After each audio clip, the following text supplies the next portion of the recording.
तो हमारा अगला वर्ड है मैरिटल। ये एक एडजेक्टिव है, यानी कि विशेषण। अब इसका मतलब क्या होता है? बहुत सिंपल है। इसका मतलब है रिलेटिंग टू मैरिज। हिंदी में कहें तो शादी से संबंधित या वैवाहिक। बेसिकली कोई भी चीज जो शादी या एक मैरिड कपल के रिश्ते से जुड़ी हो, उसके लिए हम ये वर्ड यूज कर सकते हैं। अच्छा, अब इसको एक एग्जाम्पल से समझते हैं ताकि ये और क्लियर हो जाए।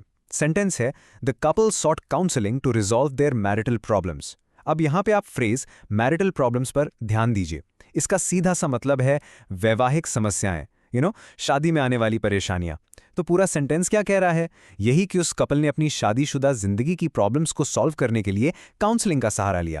चलिए एक और एग्जाम्पल देखते हैं, और ये तो आपने पक्का कहीं ना कहीं देखा ही होगा। सेंटेंस है, हर मैरिटल स्टेटस इज सिंगल।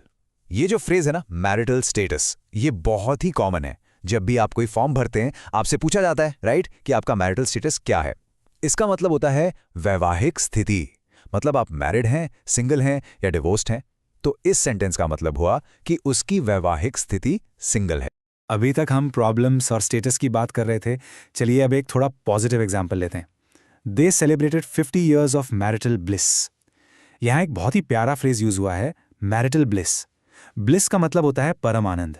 तो मैरिटल ब्लिस का मतलब हुआ वैवाहिक आनंद, शादीशुदा जिंदगी का सुख। तो इसका मतलब है कि उन्होंने अपनी शादी के 50 साल के आनंद को सेलिब्रेट किया। कितना सुंदर है ना? ओके, तो ये वर्ड आपको डेली लाइफ के अलावा और कहाँ मिलेगा? अक्सर न्यूज़ में या रिसर्च पेपर्स में देखने को मिलेगा। जैसे कि ये न्यूज़ हेडलाइन देखिए, study finds that marital satisfaction often increases after children leave home. Headline थोड़ी लंबी है बट सिंपल है। ये कह रही है कि एक स्टडी में पता चला है कि जब बच्चे बड़े होकर घर से चले जाते हैं, तब अक्सर मैरिटल सैटिस्फैक्शन यानी वैवाहिक संतुष्टि बढ़ जाती है। देखा कैसे फॉर्मल कॉन्टेक्स्ट में भी ये वर्ड यूज होता है। चलिए अब जल्दी से इसके कुछ सिनोनिम्स और एंटोनिम्स भी देख लेते हैं। सिनोनिम्स यानी वो शब्द जिनका मतलब लगभग सेम होता है। तो मैरिटल के सिनोनिम्स हैं मैट्रिमोनियल, कॉन्जुगल और न्यूप्शल। इन सब का मतलब भी शादी से ही जुड़ा हुआ है।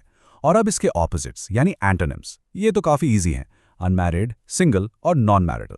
Simple right? बस आज के लिए इतना ही। मिलते हैं नेक्स्ट वीडियो में। Happy learning. Bye bye.